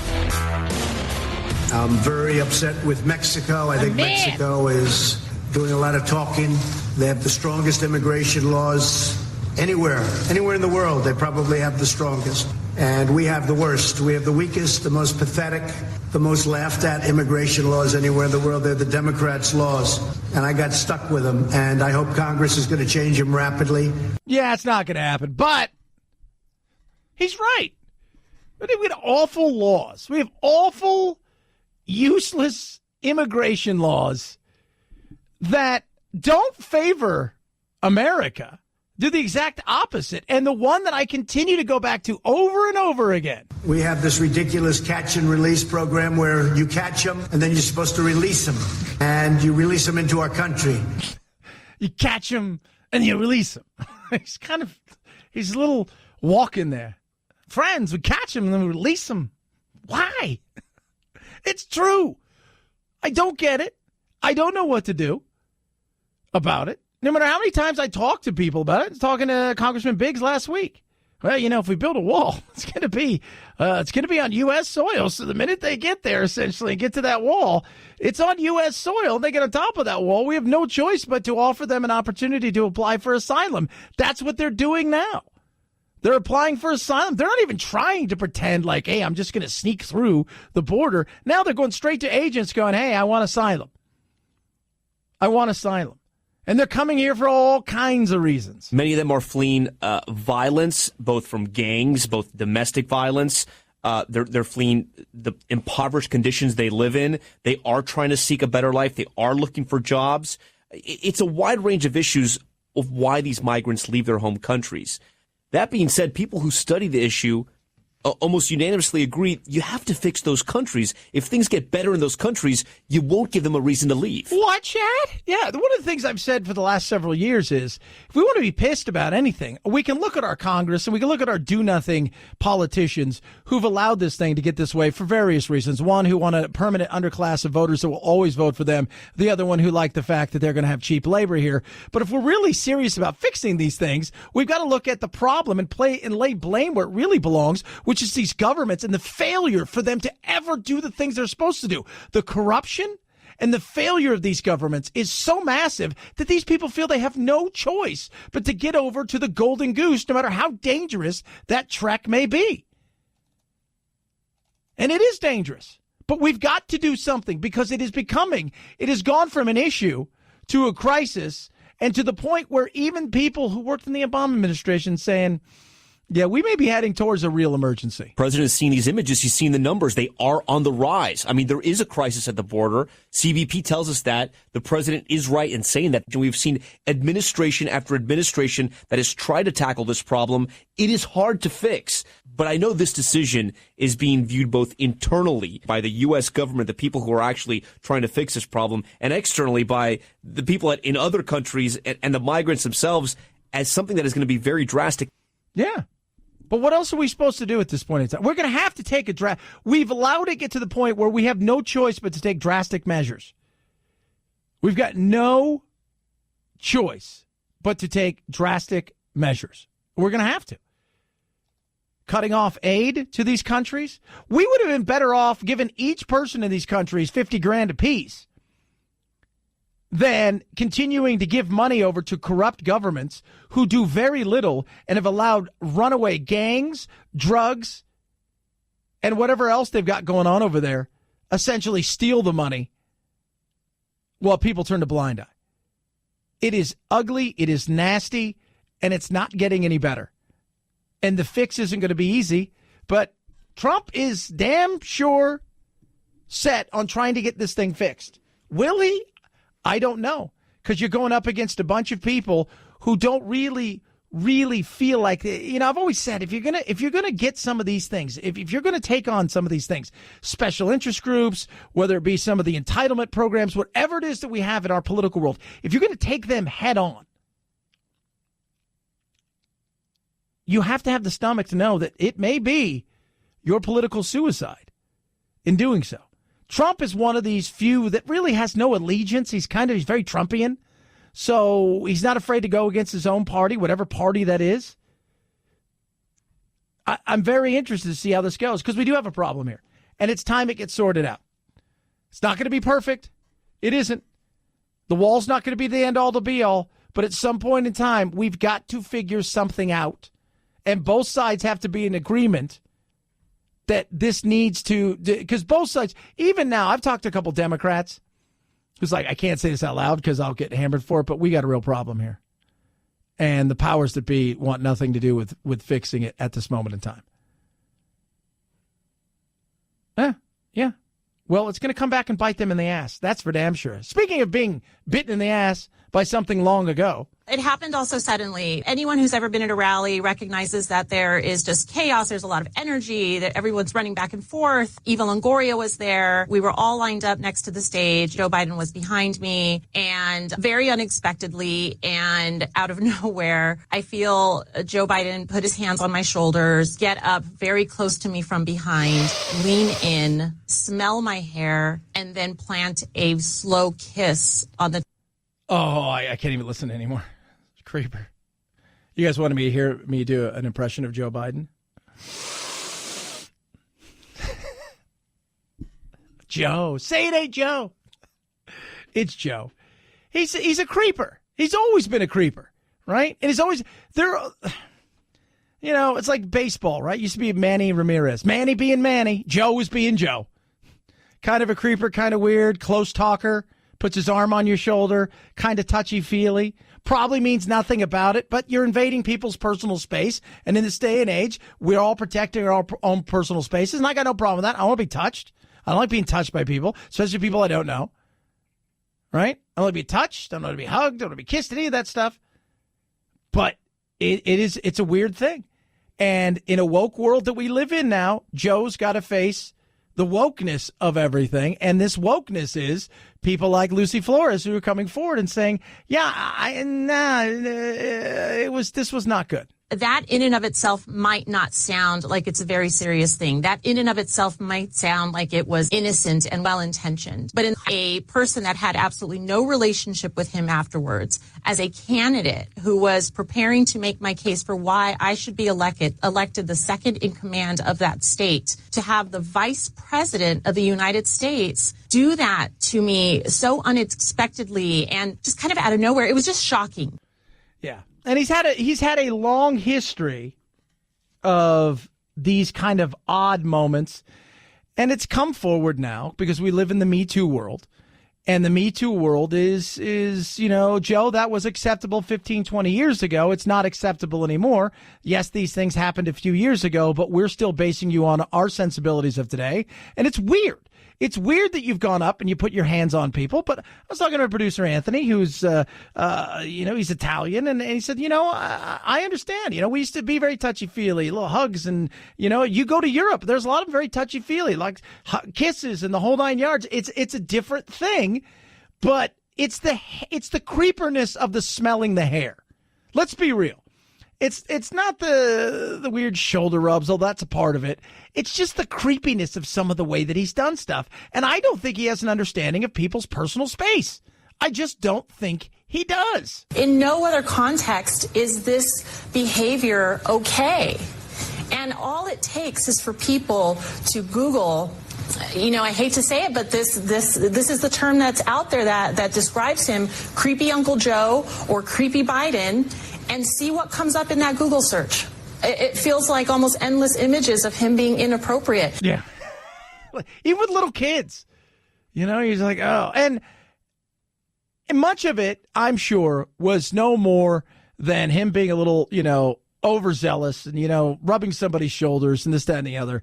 But it's still, when you look at it, it's not one person. When you get to 10, 15, 20 people and you get the smelling of the hair and all of that stuff, you get to the point where you're like, a little creepier. You get a little creepier.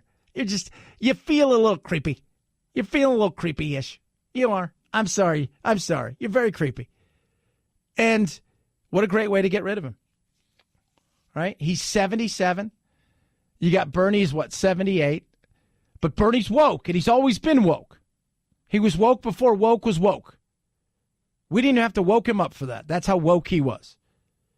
Biden has several missteps along the way, and he's been on the apology tour because a good portion of the people who are running have to go on an apology tour on the left for something.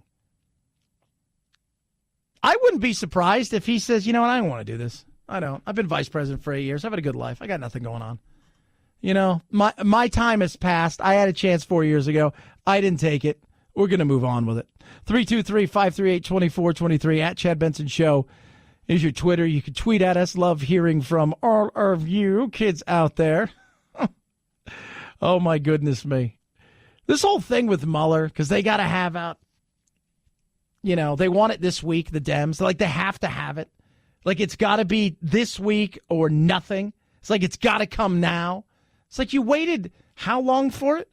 You're not happy with it? And now you're hoping you're going to get it, and there's going to be something in there that's going to change everything.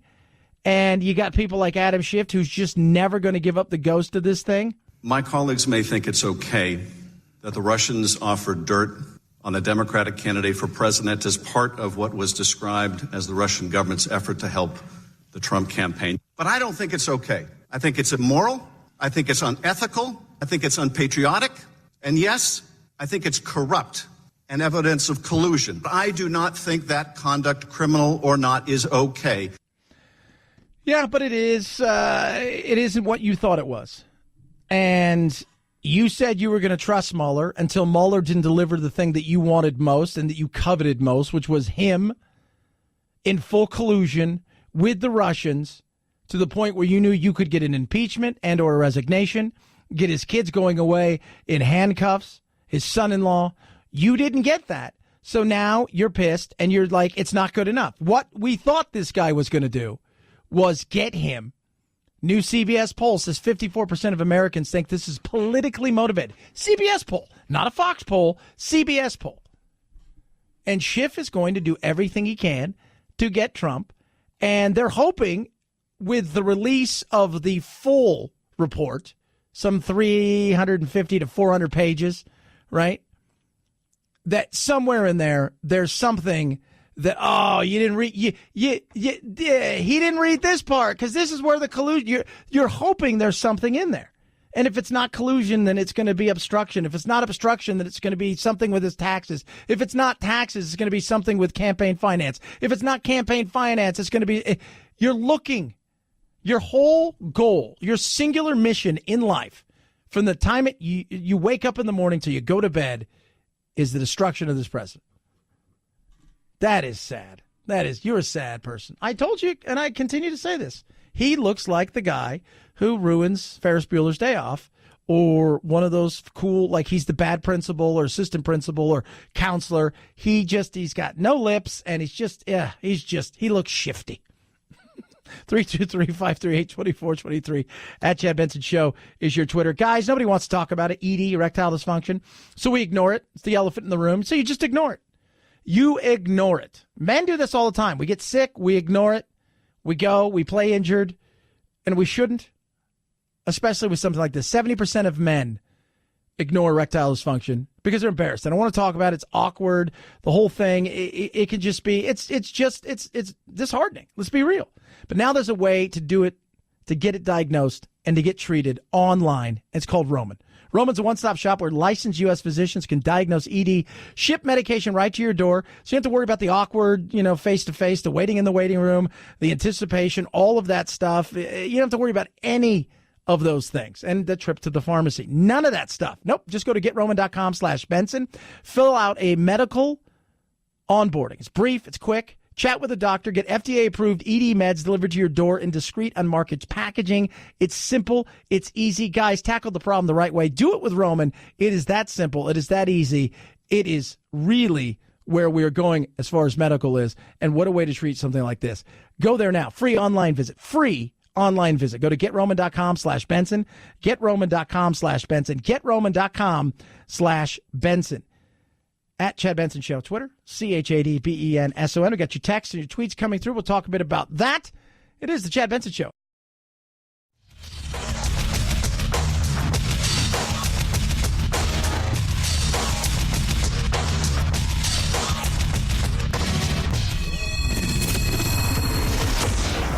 The Chad Benson Show, where we make no apologies, although we do say a few Hail Marys and Our Fathers now and then. Amen. Fans and friends in mourning after the stunning murder of Grammy-nominated rapper Nipsey Hustle. The 33-year-old born Ermias Ashkadom shot dead outside his Los Angeles clothing store. 2 other people wounded in that shooting.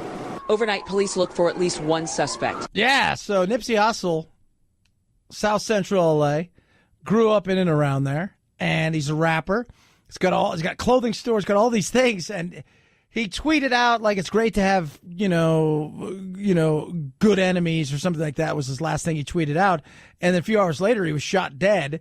And he was a known gang member before he escaped that life, or at least thought he escaped that life. And then yesterday, gunned down in front of one of his establishments there. What I just said was there must have been beef, right? There must have been beef, Phil. There's got to be some beef.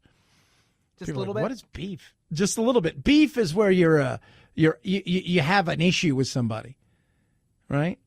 It was so bizarre though. Like Nipsey Hustle dead, and you're like, he's a rapper. I'm like, but isn't it weird? Like, did you watch that docudrama, right, with Motley Crue? Did they have beef with like Slayer where they wanted to kill him? They didn't mention anything like that in that. No, it's just weird. They wanted to party, and that usually got them in trouble and potentially killed them. But this is one of those things where at least twice, sometimes 3 times a year, if not more, there's a prominent person in the rap world who gets gunned down. It's crazy. It is. 323-538-2423 at Chad Benson Show is your Twitter. You can tweet at us. Love hearing from all of you. Where do you hear this song? Elon Musk put out a song. Speaking of rap, where do you hear this one? Awful. Tackle football. Should there be age restrictions? Chad Benson Show.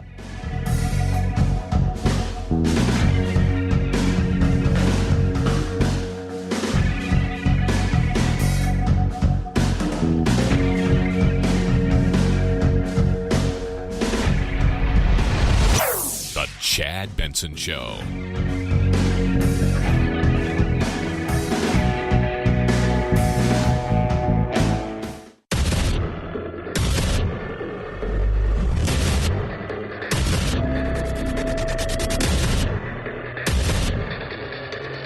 Independent in thoughts and punk rock in life. It's the Chad Benson Show. The last 2 years, actually over 2 years, it's also a sad reminder of the lack of accountability that started to seep into the media and into Democrats that have gone out for the last 2 years, actually over 2 years, and accused the president, the United States president, of being an agent of a foreign government. Take a second and let that sink in. Take a minute and realize how outrageous and how serious and how malicious an accusation like that is. They literally accused the president of the United States of being an agent for a foreign government. That's equivalent to treason. That is punishable by death in this country. Wow, Sarah sounds a little angry. Sarah Huckabee Sanders there. She seems she's very passionate about this subject. But it's very interesting, right? I mean, they're Adam Schiff and a lot of people on the left, they want to get rid of this president at all costs. They don't care. They don't care what it costs. They know they're not going to lose their gigs, right? People come out and say you're awful and horrible, but they're not going to go anywhere. They're not going to get voted out of office. They want to get rid of this president at all costs. And, the media has played a huge part in this narrative, and they've been found out that, guess what? You pushed a narrative. You hoped and prayed in many ways that all of this stuff was true. You, in many cases, you were on board with it being true, helped push the narrative of it being true, hoped and prayed that it was true, and you got found out to be wrong. Now you're going to go already. The Dems are out. They're going to subpoena Barr. It looks like as early as tomorrow, they're going to take a vote on it so they can go through the entire thing. They need this now. Him and Mueller coming up with a redacted version to protect people's innocence who were innocent but were investigated. And also, if there's some national security risk, to make sure those things are redacted. That's not good enough. They waited 2 years, but 2 years isn't the 2 weeks they're waiting to get it now. They need it now. And the media is all over it because somewhere in there, they think they've got something. Take the president at his word that it is time to sort of work on policy. Yes, we need to figure out what went wrong with the Mueller report, why, in all fairness to your network, why the media got it so wrong for so long. But it is time to talk about health care. It is time to talk about trade. It is time to talk about other things, while at the same time talking about why it came down the way that it did. It was so thorough and yet so accurate. How did the media get it so wrong? Because they wanted something. They were activists, and many of the people in the media. And remember, media and journalism, two separate things. Media and journalism are two separate things. I'm in the media, right? I'm not a journalist. I'm going to give you my opinion, and I'm going to try to be as fair and get as much from all sides for a story as I can with that opinion. But I'm not somebody who is actively wanting to destroy the president or prop him up. If he does something good, great. If he does something bad, you know what? We'll talk about it and we'll hammer him for it. That wasn't that way. They were activists far more than they were journalists. And it showed. And it absolutely showed. And they pinned their hopes across the board on that. And it flopped. It absolutely flopped on them, and they're still pinning their hopes, and many Democrats are as well, that in some way, shape, or form, there's going to be something in here that is going to be damning to say, ha-ha! And if it's not, they're going to look elsewhere. They're absolutely going to look elsewhere. The majority of parents in the U.S. support putting an age restriction on tackling in football. A study out today in the May 2019 Pediatrics shows more than 60% of the 1,025 parents surveyed said they would favor age restrictions. 45% felt the age limit for tackling in youth football should be set in middle school. Tackling accounts for half the injuries to 5 million boys who play football each year. Yeah, but not all those are concussions, and that's what people are worried about. You're not worried about somebody breaking their arm or leg, as horrible as that is as a child. You know, it's so weird. This weekend, I was at SeaWorld on Friday. I know, oh, Chad, you're horrible. How dare you go to SeaWorld? It's bad, blah, blah, blah. You know what I saw? And Phil, when we were kids growing up, how many of your friends, maybe even you had how many friends who had a cast at least once or twice? Yeah, I had a few friends like that. Yeah, you'd sign their cast.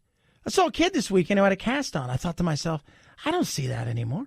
Kids don't do anything anymore like that. They're inactive. They don't go out and do the things they used to do, right? It's all play dates, and it's all, it's the way it is crazy, and it's all hover parenting, right? I was at the bounce place, right? The bouncy place. Took the kids to the trampoline park, and it's all watching these parents go from each bounce area to bounce area, watching their kids. I turned the kids loose, and I got in the massage chair because they have one of those massage chairs, and I'm like, all right, I'm going to be here for an hour. So see you guys later. But watching the parents just hover. But it's not about that. The football thing is about head injuries. And oddly enough, in the study, they pointed out to the parents that much like my son Jack, he's had a concussion. You know what? It wasn't in football. He's playing basketball at recess, and he ran into the pole.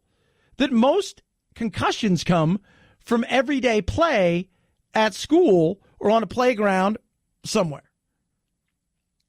But I think you shouldn't play tackle until you get to 9th grade.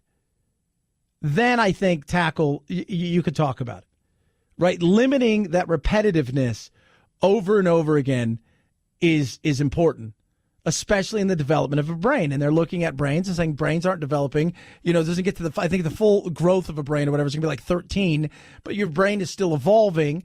And so, you want to do as little harm to it as possible other than the everyday thing of kids playing. And you're going to have kids who are going to hurt themselves doing other things, like my son, or just, and a lot of the injuries that come in are injuries that have nothing to do with the head and all to do with the arm, all to do with the knee, all to do with the leg, an ankle. But it's not about that. When they talk about tackle football, they're talking specifically about what? About a brain injury and the what if scenario with that brain injury. What if we find out later on that the majority of kids playing, they're going to suffer some sort of small brain damage to potentially large brain damage? Wouldn't you want to do all you can to mitigate that? And if we just wait till they're 13, 14, 15, I think, youth soccer now, you're not allowed to head the ball till you're 12 in practice. In a game you can, but in practice, because they're doing everything they can to mitigate and take away. Because we got 2 or 3 former NFL players here, and we would talk about it. The practice, and they were in the league several years ago, is where you had so much damage being done over and over and over and over again. That's a lot of it. It's not so much the game time, it is the practice. We'll see though. But it's another one of those things where nobody wants to get rid of tackle football, They just don't want their kid to play. 323-538-2423 at Chad Benson Show is your Twitter. You can tweet at us. So Elon Musk is not only trying to get us to Mars, and he's got all of his stuff he's doing, and he's got Tesla. He's also a rapper, and boy, isn't this a great song.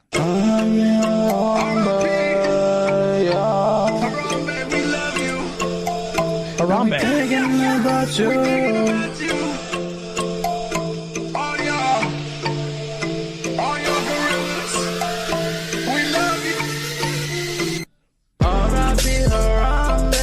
Sipping on some bomb, baby, we on the way to heaven. Amen, amen.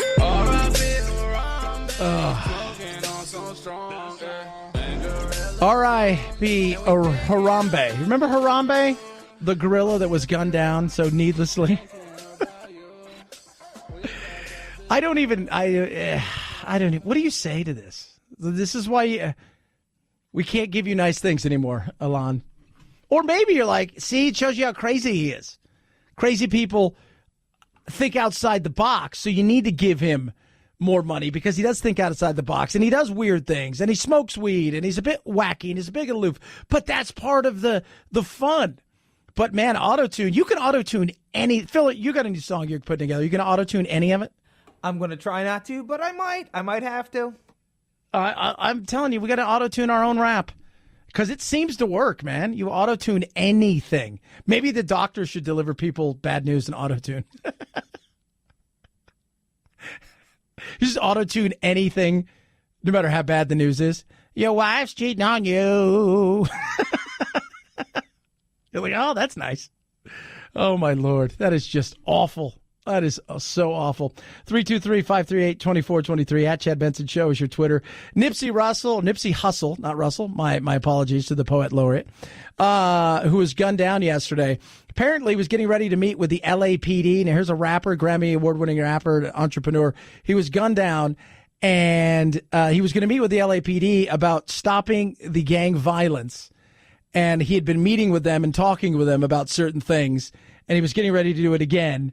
And apparently, maybe, because they're looking at gang members who might have done this and gunned him down yesterday, that is why he was gunned down. There was beef because maybe some gang members don't want the violence to end. They wanted to silence him for good. It's awful. Yeah, I think we got a lot of good ideas. I'm going to run on health care. I'm going to challenge my Democratic colleague, any Republicans, libertarians, vegetarians, to replace Obamacare. We started out with 5 plans in South Carolina. We're down to 1. Premiums went up 31% last year. Obamacare has failed in South Carolina. It needs to be replaced with plans that require the pre-existing conditions to be covered, but more flexibility, more choices. So I'm going to run on health care. He's going to run on health care. The Democrats, you're playing into their wheelhouse, even though they've screwed this up. That's the thing. Let's be real for just a second. Take Obamacare. Take the name Obama off of it. ACA hasn't been all it was cracked up to be. In many places, it's limited choice to one, if there is any, and it's really put a lot of people in bad situations. It has not been the save $2,500 a year for the average family of 4. It's not been, if you like your doctor, you can keep your doctor. It's not been any of those things. It's been in many ways the exact opposite of that. So let's just acknowledge there were some things in there that are pretty good that we need to keep, but there was a lot of stuff in there that isn't very good. And what are you going to do? Beto, who's kicking off his campaign officially later today, is out there talking about health care because the Republicans are making it about health care. They want to change the focus now to getting stuff done. You know, the border, fixing that. Health care is one that President Trump is going after hardcore, and the Democrats think it's playing right into their hands. We can give every American, every business in this country the choice to enroll in Medicare without eliminating plans that many Americans like for their families because those plans work for their families. Everyone able to see a doctor, everyone able to afford their prescription, everyone able to take their child to a therapist. No one left behind, no one priced out. We must get to universal, guaranteed, high-quality health care as soon, as surely as we possibly can. Well, Beto, it sounds very interesting, but first, you can't give anybody anything because somebody's going to have to pay for that give. But I think where he's going is something I've talked about forever, which is why not have a private and public option? Give people the option to opt into early to Medicare. Give them the option to have Medicare, right? Take it out of their taxes. Do all of that stuff, just like you would insurance, but you're going to cap it. But you're also captive. Right? You're going to fall under the same rules as you would. So if somebody's got private insurance, while they may pay a little bit more, they're also going to get something they pay for. And you might find there to be a doctor shortage, and it's not going to work the way that a lot of people want. But give people the private-public option. Let's see how it goes. I'm all for trying something different. But the thought of giving people stuff isn't going to work. And I want to give people choice. More competition is better, not less competition. Trump has an idea on health care. His idea is to throw 32 million Americans off of the health insurance they have, doing away with insurance for kids who are 26 years of age or younger who are on their parents' plans. Can we just all agree that at 26, you're no longer a kid? Can we all just agree on that? Like, you're not saying you're throwing a 9-year-old off their insurance. You're throwing a 25-year-old who's still on mom and dad's insurance. All right, Bernie, continue. Doing away with the protections that the ACA has for pre-existing conditions. That means if you have cancer, you have heart disease, you have diabetes. If Trump gets his way, the cost of health insurance for you will be so high that many people literally will not be able to afford it. Thousands of people will literally die. That's Trump's health insurance plan. That's Trump's health insurance plan. Even though they're saying we're going to make sure that pre-existing's there. But they don't have a plan yet. So we'll see what it is. But, man, talk about hyperbole, throwing stuff out there. It's just, oh, that's the plan right there, kids. We're just going to kill everybody and throw everybody off. They're going to run on it. Democrats are going to run back. But let's remember, right now, the high cost of a lot of people, your deductibles, right, all of the things that go into this, that's squarely on the Democrats and Obamacare. So what are you going to do to fix it? You promised to fix. What is it going to be? 323-538-2423 at Chad Benson Show is your Twitter. ZipRecruiter is amazing. Incredible. It's challenging to find a qualified person to work. It really is, especially in this day and age when, quite frankly, people who are looking for jobs, they have a choice in a lot of places. So you got to think outside the box. You got to do it better. ZipRecruiter.com/Benson. That's where you go. I'm going to tell you how you can actually try it for free. With ZipRecruiter, you post your job to over 100 of the web's leading job boards. They got powerful matching technology. ZipRecruiter goes out, looks at thousands of resumes to find the people that right experience, right qualifications, invites them to apply to your job. Then they highlight the ones who are the best of the best, and then boom, there it is. That person. 80% of people who try ZipRecruiter within the first 24 hours get a qualified candidate through the site. What are you waiting for? My listeners right now, you guys can try ZipRecruiter for free. Go to ZipRecruiter.com/Benson, ZipRecruiter.com/BENSON, ZipRecruiter.com/Benson. ZipRecruiter, the smartest way to hire. It's the Chad Benson Show.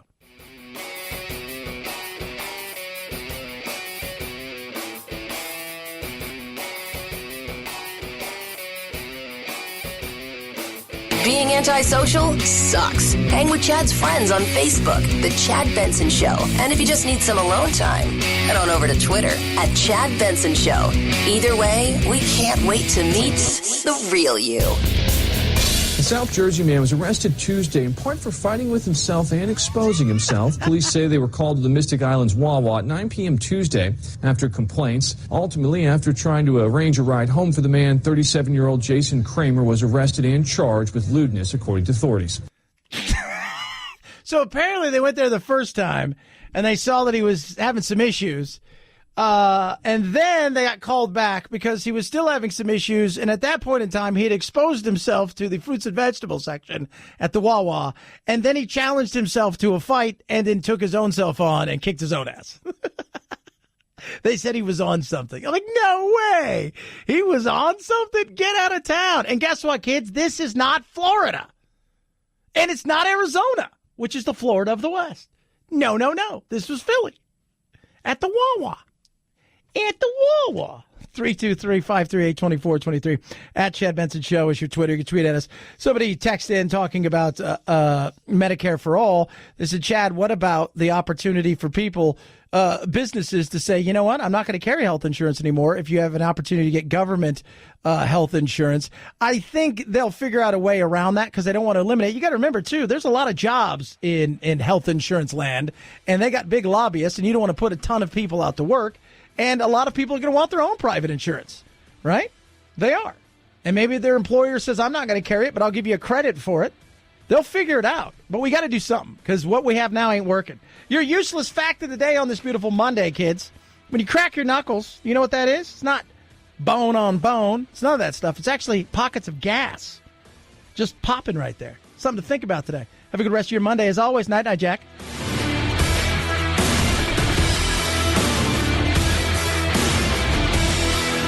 This is the Chad Benson Show.